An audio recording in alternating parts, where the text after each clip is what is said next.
Bien, como hemos comentado, vamos a ver lo que son senos durales de la meninges y el drenaje venoso de lo que sería el encéfalo. Entonces, como ustedes saben, el drenaje venoso del encéfalo, vamos a tener unas venas superficiales y unas venas profundas. Las venas superficiales, muchas de ellas se van a encontrar en la superficie de los hemisferios cerebrales y que estas venas van a desembocar principalmente a dos senos. Uno que sería el seno sagital superior o seno longitudinal inferior, que se inicia aquí a nivel del foramen ciego y se va dirigiendo en sentido rostro-caudal, y conforme vamos desplazándonos hacia atrás se va engrosando este seno sagital superior, que se encuentra exactamente en la línea media y va a llegar hacia el polo occipital. Ya ven que donde se encuentra la protuberancia occipital interna, donde se va a localizar la confluencia de los senos. Entonces, en este seno longitudinal superior es donde van a estar drenando unas venas, que son las venas corticales ascendentes, aquí del lóbulo frontal, a nivel de la cisura central y aquí a nivel de la región parieto occipital. Son las venas corticales ascendentes. De estas venas corticales ascendentes tenemos una muy gruesa, que es la vena cortical ascendente o vena de Trolar, que generalmente se encuentra ahí ligeramente posterior a la cisura central o la cisura de Rolando. Y vamos a tener otra vena cortical, pero ahora descendente, que va a desembocar principalmente aquí al seno transverso, donde se continúa el seno transverso con el seno sigmoides, que es una vena cortical descendente, o la vena de la B, ¿verdad? Entonces aquí tendríamos la vena de Trolar, o la vena cortical ascendente, y la vena cortical descendente, o la vena de la B, ¿verdad? Entonces, estas dos venas son importantes aquí en la superficie de la cara lateral de los hemisferios cerebrales. Ustedes saben que estas venas, tanto la de Trolar como la de la B, se pueden unir a una pequeña vena que se encuentra aquí en la superficie de la cisura lateral o la cisura de Silvio, que es la vena cerebral media superficial. Esta vena cerebral media superficial, ya ven que la diseca uno cuando se hace el abordaje transilviano. Tiene la característica que es una vena anastomótica entre la vena de Trolar y la vena de la B, y que se va a dirigir hacia la profundidad de la cisura lateral para desembocar en la pared lateral del seno cavernoso, o va a desembocar hacia el seno, ¿sí? El seno parietal, que se encuentra ahí en el borde libre del ala menor del esfenoides. Entonces, aquí vamos a aprovechar para empezar a describir los senos durales. Ya ven que los senos durales, si hacemos un corte coronal de la bóveda craneal, vamos a poner la tabla externa, la tabla interna, limitando el diple, vamos a tener que la dura madre craneal tiene dos partes. Una porción superficial, que es el endostio, y que está íntimamente adherido a la tabla interna de la bóveda craneal y también de la base del cráneo, y una porción profunda que es propiamente la dura madre, que son fibras colágena y fibras elásticas. Entonces, esas son las dos capas que van a formar la dura madre craneal. Ya veremos que la dura madre espinal solamente presenta la capa profunda, que es propiamente la dura madre. Esta dura madre, al llegar aquí a la línea media, donde estaría la sutura sagital, la porción profunda se pliega para delimitar aquí un túnel, que sería el seno longitudinal superior. Entonces estamos viendo que este seno longitudinal superior está formado por un desdoblamiento entre las dos capas de la meninge, de la paquimeninge, que es la dura madre, que sería el endostio, y la capa propiamente dural de fibras colágeno y fibras elásticas. Y este pliegue, ya ven que se va a estar localizando exactamente aquí en la cisura interhemisférica. Tendríamos aquí el cuerpo calloso. Ya ven que el borde libre de este pliegue, que la va a formar la denominada hoz o false del cerebro, en su borde libre, en su borde inferior, presenta otro pequeño cenito, que va a ser el seno longitudinal inferior, que este está formado solamente por un desdoblamiento de la capa profunda de la dura madre, que es la capa dural. Si vemos una vista lateral de este pliegue, que es la hoz falsa del cerebro, ya ven que hacia adelante se va a fijar en lo que sería la crista Galli. Entonces aquí tendríamos en el piso anterior, la crista Galli es donde se va a fijar, ¿sí? Este pliegue de meninge, que es la false o la hoz del cerebro. Y que comentábamos que en su borde superior, por el desdoblamiento de las dos capas de la dura madre, la capa de endostio y la capa dural propiamente, se va a encontrar, decíamos, el seno sagital superior, donde van a ir desembocando las venas corticales ascendentes, entre ellas la vena detrolar, que puede estar duplicada. Decíamos que en el borde libre, en el borde inferior de esta falsa del cerebro, se encuentra un pequeño seno de menor importancia, que es el seno sagital inferior. Aquí tendríamos una vena emisaria que pasa a través del foramen ciego, que va a desembocar hacia el inicio del seno sagital superior. Como ustedes saben, esta false voz del cerebro hacia atrás se pliega, ¿sí? En dos expansiones, ¿sí? Una del lado derecho y otra del lado izquierdo, que van a formar el tentorio o la tienda del cerebelo, que va a presentar aquí un borde libre. Presentar su borde libre, esta tienda del cerebelo. Y que aquí en la línea media se encuentra otro cenito, que va a ser el seno recto.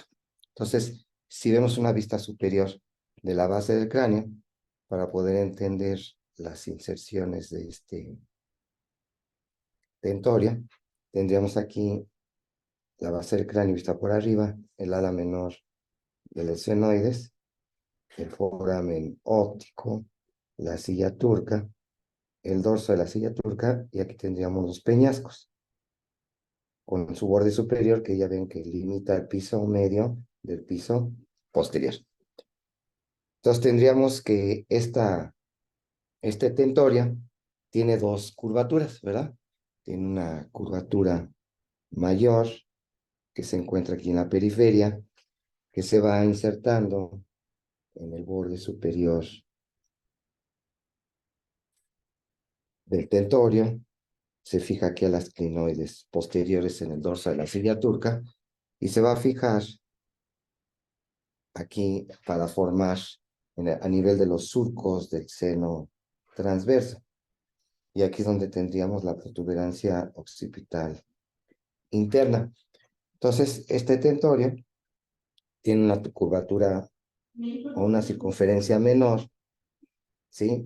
Que está más en la línea media y que se va a fijar hasta las clinoides anteriores, y esto va a formar lo que sería el tentorio o tienda del cerebelo. Y que tiene su incisura tentorial, que es donde va a estar pasando el mesencéfalo, ¿verdad? El mesencéfalo está transtentorial, este mesencéfalo. Estas serían las características de este pliegue. En la curvatura mayor, en su circunferencia mayor, se encontraría hacia atrás lo que serían los senos transversos. Entonces tenemos aquí en este sitio, es donde vendrían los senos transversos, ¿no? Se labra ahí, tienen un canal muy bien definido en la escama del occipital, y que vienen de esta estructura que se encuentra generalmente del lado derecho de la protuberancia occipital interna, que es la llamada confluencia de los senos, antes llamada prensa de Herófila. Como ustedes saben bien, este seno transverso, por atrás del peñasco, se va a continuar con el seno sigmoides, que ya está infratentorial y que se encuentra profundamente a la mastoides y que se va a dirigir hacia el foramen yugular. Entonces sería aquí por atrás del peñasco, este seno transverso. Se va a continuar con el seno sigmoides, que ya es infratentorial, y va a llegar al foramen yugular en su porción posterolateral, que es la porción venosa del foramen yugular, porque ya saben que la porción anteromedial, la porción nerviosa del foramen yugular, donde pasan el noveno, décimo y décimo primer par craneal. Entonces aquí tendríamos primero el seno transverso, dirigiéndose lateralmente, y por atrás del peñasco, continuándose con el seno sigmoides, que llega al foramen yugular. Entonces, son algunas de las características de estos senos. Ahora, vamos a tener que este seno sagital o longitudinal inferior, en su extremo posterior se va a continuar con un seno que se encuentra aquí en la línea media y que llega también a la confluencia de los senos, que va a ser el seno recto. Entonces aquí tendríamos un pequeño senito que es el seno recto, que este seno recto va a recibir la desembocadura del seno longitudinal inferior. Ya veremos que también recibe allí un drenaje venoso profundo muy importante, que es la vena cerebral magna o de Galeno. Entonces, quiere decir que la circulación venosa vendría aquí en sentido rostro-caudal por el seno sagital superior hasta llegar a la confluencia de los senos, lo mismo que de este pequeño seno, del seno longitudinal inferior, que se va a continuar con el seno recto, y el seno recto llegando a la confluencia de los senos. Y del seno recto, la sangre va a ir a drenar por los senos transversos para llegar por último al seno sigmoides, que llega hacia el foramen yugular y se va a continuar con la vena yugular interna. Entonces, aquí podríamos repasar algunos pequeños senos que se encuentran en la base del cráneo. Tenemos aquí un pequeño seno venoso, dural, que va en el borde libre del ala menor del esfenoides, que es el pequeño seno esfenoparietal, que al igual que el seno sagital superior, se origina de un desdoblamiento de las dos capas de la dura madre craneal, entre el endostio y la capa dural propiamente dicha. Este seno, el seno parietal, decíamos que puede recibir en ocasiones esta vena, que es la vena cerebral media superficial, aunque puede ser que desemboque directamente en el seno cavernoso. Entonces aquí podríamos ir ilustrando la desembocadura de esta pequeña vena cerebral media superficial, ahí en la porción profunda del seno parietal. Pero aquí a los lados de la silla turca ya ven que tenemos otro senito, que es el seno cavernoso. Entonces tenemos aquí los senos cavernosos a los lados de la silla turca. Entonces, el seno cavernoso recibe en su extremo anterior, recibe al seno, el seno parietal, recibe la vena oftálmica, principalmente la vena oftálmica superior, que pasa a través de la fisura orbitaria superior. Este seno cavernoso también recibe venas extracraneales que vienen del plexo pterigoideo, que se encuentran ahí en la fosa infratemporal y desembocan en la superficie inferior del seno cavernoso. Entonces, al seno cavernoso van a recibir sangre intracraneal, que sería a través del seno parietal, pero también sangre extracraneal a través de la vena oftálmica superior, que pasa a través de la fisura orbital superior. Puede recibir, decíamos, venas pterigoideas, que vienen de la fosa infratemporal, y también puede recibir, decíamos, esta vena cerebral media superficial, que en lugar de desembocar en el seno parietal, desemboca en la pared lateral del seno cavernoso.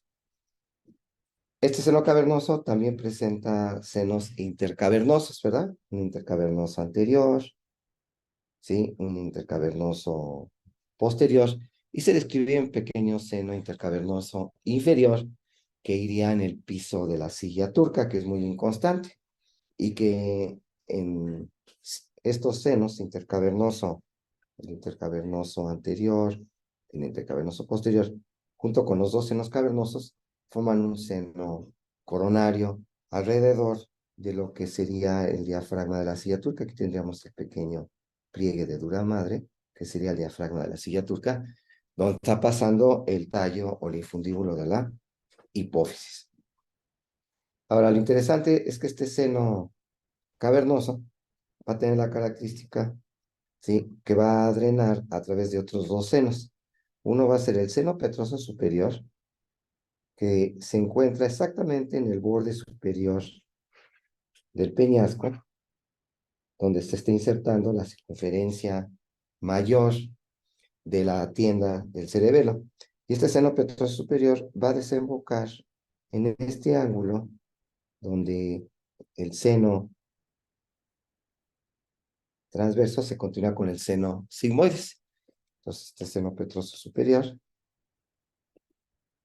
se va dirigiendo lateralmente por el borde superior del peñasco para desembocar ahí en la continuidad del seno transverso con el seno sigmoide. El otro seno que va a drenar la sangre del seno cavernoso, ya ven que es el seno petroso inferior. Este seno petroso inferior se encuentra exactamente ahí entre el clivus y la porción petrosa del temporal, es decir, en la fisura petroclival. Y este seno petroso inferior, que se va dirigiendo ahí infratentorial, va a llegar hacia el foramen yugular. Y al llegar al foramen yugular, se une al seno sigmoides. Entonces dice que la vena yugular interna se forma de la unión del seno sigmoides con este pequeño seno petroso inferior. Estos autores dicen que la vena yugular interna no es más que continuidad del seno sigmoides. Lo cierto es que aquí exactamente en las proximidades del foramen yugular, el seno sigmoides recibe al seno petroso inferior, que son las dos vías de drenaje del seno cavernoso. Existe otro pequeño seno que está sobre el clivus, que es el seno basilar, que comunica también las porciones posteriores de los senos cavernosos. Entonces tenemos aquí el pequeño seno sobre el clivus, que es el seno basilar. Este seno basilar, que va ahí sobre el dorso de la silla turca y se continúa por el clivus, tiene la característica que se va a continuar o va a drenar hacia el plexo venoso peridural. Ya ven que en el espacio peridural se encuentran las raíces nerviosas, los nervios espinales envueltos por meninges, la grasa peridural, y se encuentra un plexo venoso, que es el plexo venoso peridural, donde se dice que estas venas del vacium, del seno basilar, van a desembocar hasta ese pequeño plexo venoso peridural. Entonces serían algunas características de estos senos venosos. Decíamos que las venas superficiales van a desembocar principalmente al seno longitudinal superior y van a desembocar también al seno transverso. Esas son las características ahí de estas venas corticales. Recuerden que de las venas infratentoriales, una de las más importantes pues, es la vena petrosa superior, que va a drenar hacia el seno petroso superior y que es una vena que se encuentra en el límite superior del ángulo pontocerebeloso, muy en relación con el nervio trigémino, que ya ven que el nervio trigémino se considera el límite superior del ángulo pontocerebeloso, y ahí se encuentra esta vena petrosa superior que va a desembocar a este pequeño seno, que es el seno petroso superior, inmediatamente a nivel de donde sería el trigémino antes de entrar al cabo trigeminal o al cabo de Meckel. Entonces, vamos a tener que va a existir un drenaje venoso profundo. El drenaje venoso profundo va a estar formado principalmente por las venas cerebrales internas. Estas venas cerebrales internas se encuentran dorsales al tálamo. Entonces, si hacemos nuestro esquemita de los tálamos, una vista superior, tálamo izquierdo, unidos por la adherencia intertalámica y el tálamo derecha, este es el extremo anterior, este es el extremo posterior. vamos a tener que sobre los tálamos se va a estar formando las venas cerebrales internas. Estas venas cerebrales internas hacia atrás, por arriba de la glándula pineal, ahí en el epitálamo, van a desembocar en esta vena, que es la vena cerebral magna. Entonces tenemos nuestra vena cerebral interna, que hacia atrás va a desembocar en la vena cerebral magna o de Galeno. Estas venas cerebrales internas, ¿sí? Si nos vemos una vista lateral, tienen más o menos esta forma, siguiendo el dorso de los tálamos, para desembocar después en la vena de Galeno, que se va dirigiendo hacia atrás, pero ligeramente hacia arriba.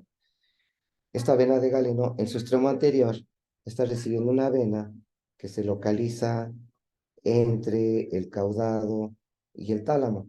Entonces quiere decir que el núcleo caudado se va a encontrar en exactamente aquí, dorso lateral al tálamo, ya que se monta propiamente sobre el tálamo este núcleo caudado. Y este es el llamado surco optoestriado. Tenemos el surco optoestriado, que está sobre el tálamo óptico y el cuerpo estriado, que es el núcleo caudado. Y aquí se encuentra esta vena, que es la vena tálamo estriada. Entonces, la vena tálamo estriada se une hacia adelante a la vena cerebral interna, formando lo que algunos autores denominan el ángulo venoso, que se puede observar en un angiograma en una vista anterior. Vamos a tener que, en el extremo anterior, aquí vamos en una vista lateral, tendríamos aquí así la vena, ¿sí? Tálamo estriada, formando aquí lo que sería el ángulo venoso. Aquí estaría el ángulo venoso, que se observa en una vista lateral, pero también una proyección frontal. Recibe también venas que van aquí acompañando a los plexos coroides, que ya se encuentra aquí en los ventrículos laterales, y van a desembocar estas venas coroideas de los plexos coroides. Y tenemos también unas venas pequeñitas que se encuentran aquí a nivel septum pelúcido, que son las venas septales. Son venas que van a drenar hacia el extremo anterior de las venas cerebrales internas. Ya posteriormente estas venas cerebrales internas, decíamos, van a desembocar a la vena cerebral magna, y esta vena cerebral magna desemboca en lo que sería en el seno recto. Entonces el seno recto recibe al seno sagital inferior, pero principalmente recibe la vena de Galeno, que a su vez recibe a las venas cerebrales internas. Tendríamos esta vena de Galeno. Ya en que la vena de Galeno se localiza dorsal a la glándula pineal. Aquí es donde tendríamos las avénulas, y aquí vendría la glándula pineal, y por arriba de la glándula pineal se encuentra la vena cerebral magna o vena de Galeno. Entonces, esta es una parte muy importante del drenaje venoso profundo de nuestro encéfalo, que tendremos la vena cerebral interna, desembocando hacia la vena de Galeno. Si hablamos del resto del drenaje venoso profundo, tendríamos nuestro polígono de Willis venoso, que se va a encontrar en la cara basal o cara inferior del encéfalo. Entonces, si ponemos aquí el lóbulo orbitofrontal, y aquí ponemos el lóbulo temporo occipital, y aquí ilustramos el mesencéfalo, y aquí ponemos los cuerpos mamilares, vamos a observar que más o menos ahí donde se encuentra la sustancia perforada anterior, se va a encontrar la fusión, la unión entre la vena cerebral anterior y la vena cerebral media profunda. Entonces tenemos aquí nuestras venitas, la vena cerebral anterior, y aquí en la profundidad de la fisura lateral a fisura de Silvia, tenemos nuestra vena cerebral media profunda.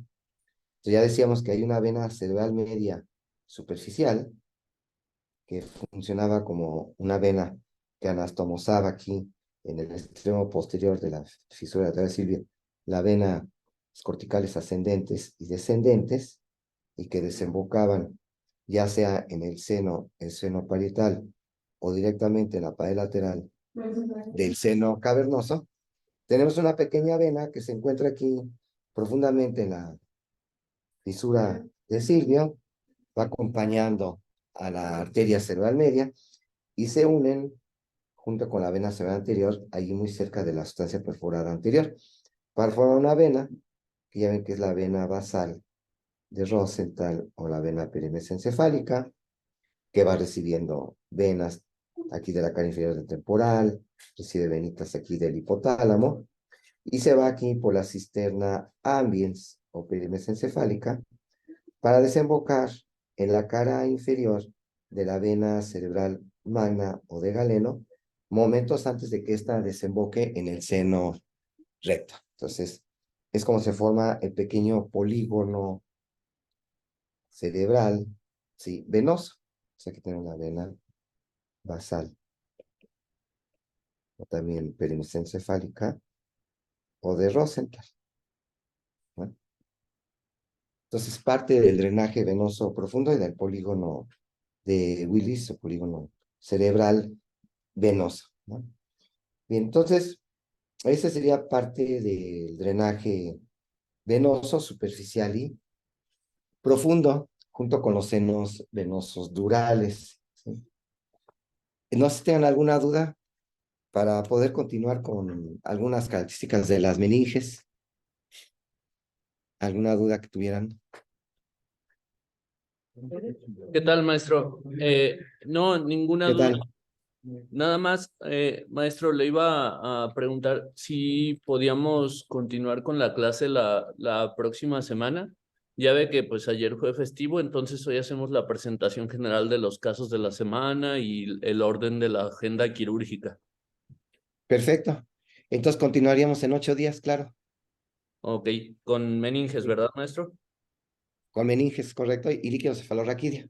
Muy bien. Muchísimas gracias, maestro. Ah, pues sí. Hasta luego. Hasta luego, maestro. Gracias. Luego.